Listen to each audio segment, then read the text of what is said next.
Hey everyone, it's Mike and Dan here with our beer draft. And what are we drinking today, Dan? All right, today we have Lionshead Deluxe Pilsner beer from This is from Lion Brewery. the Lion Brewery, Incorporated, Wilkes-Barre, Pennsylvania. Yeah, and this brewery was founded in 1905, and they only actually make two beers. They make the Lionshead Deluxe Pilsner, and they make Lionshead Light. So not a lot of variety, but what's interesting is they're the 15th largest brewery in the U.S. Wow. And second largest in Pennsylvania, behind all Yuengling. right. Yuengling is the first, yeah. Yuengling's the big one. So how far away is, or what city is Yuengling in, do you know? That I don't know. We'll have to review a Yuengling beer, That's right. and then we'll find out. We'll have to see if there's any kind of turf war between Lion Brewery and Yuengling. Yeah, absolutely. So this is an American-style lager, 4.5% ABV, so pretty light. I think that's what you'd expect Sure. for that kind of beer. Let's see what it looks like.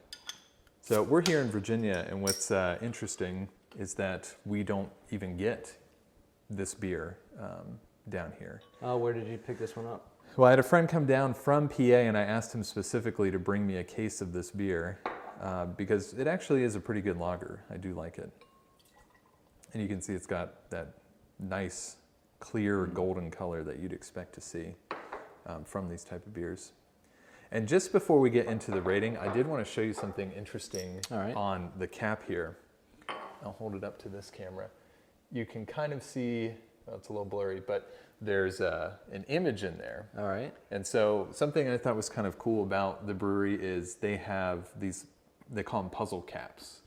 And so they have 413 different puzzles to date inside of these caps. And So what, does this image it mean some kind of phrase that you have to figure out? yeah, so it's kind of like a little pictogram there. All right, so this has a 10, a star, is, and a baby in somebody's hands.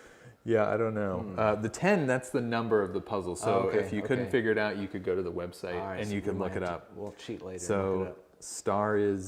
A Star is Born. Oh, wow. There Pretty we go. good, man. All right, cool. Well, let's get to drinking the Okay. beer.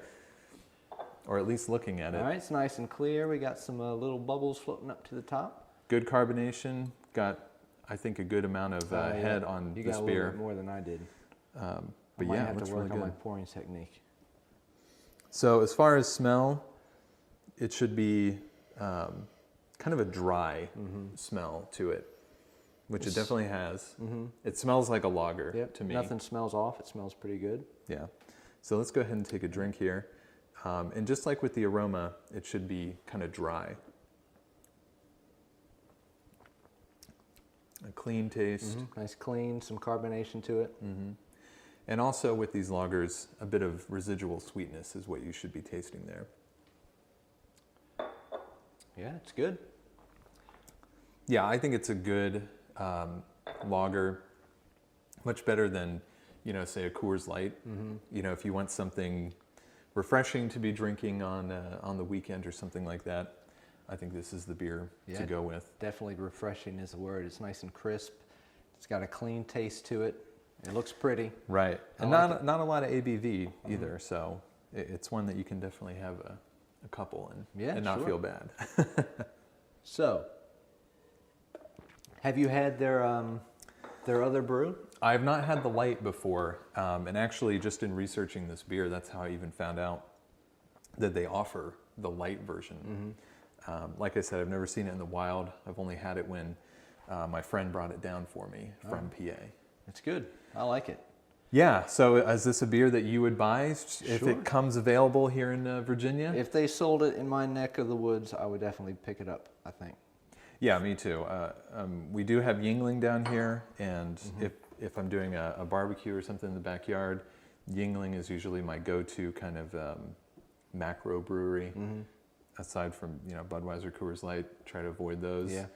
These at least have a little bit more flavor, a little bit more interesting. A little more flavor, a little more personality, I guess. Yeah, absolutely. I like it. And also just to support something that's not nationwide, you know. Budweiser, that's a international company. International. Who owns that? Is that InBev? InBev, yeah. Huge company. So it's nice to support the smaller not quite a brewers out there. microbrewery, but you know, somewhere in between. Somewhere in between. All right. So, Well, if you've had this beer, if you've tasted it, let us know what you think in the comments. If you like this video, make sure to give us a thumbs up. And then also be sure to subscribe because we'll be reviewing even more beers in the future. Yep. So until then, we'll see you next time. All right, see ya.